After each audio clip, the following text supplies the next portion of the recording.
Chères étudiantes, chers étudiants, salam alaikum.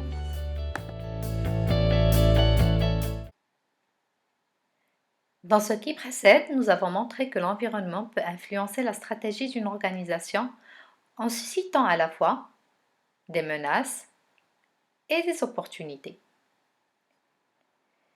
Mais force est de constater que certaines organisations qui évoluent dans le même environnement affichent des niveaux de performance différents.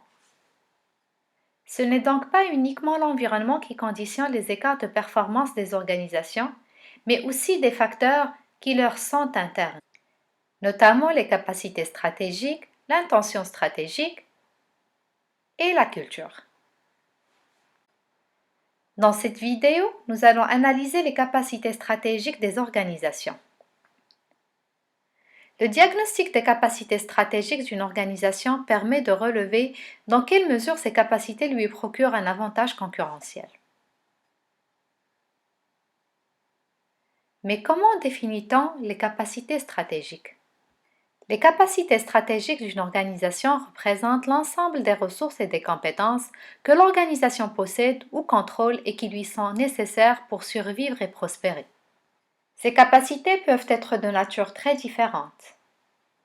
On parle entre autres de capacités financières, de capacités humaines, de capacités physiques, de capacités technologiques ou encore de capacités réputationnelles.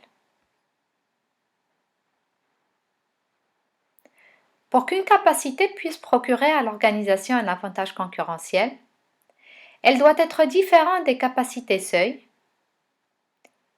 et doit constituer une capacité distinctive. La question qui se pose à ce niveau est comment reconnaître une capacité distinctive. Parmi les approches qui répondent à cette question, nous retrouvons l'approche ressources ou ce qu'on appelle la Resource-Based View.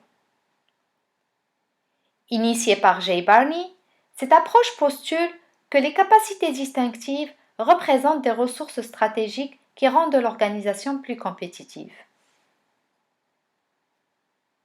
Ce qui veut dire que l'avantage concurrentiel d'une organisation résulte de deux facteurs.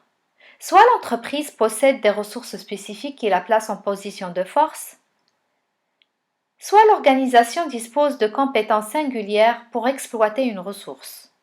Pour qu'une ressource puisse être à l'origine d'un avantage concurrentiel, elle doit être VRIN. La ressource doit être créatrice de valeur,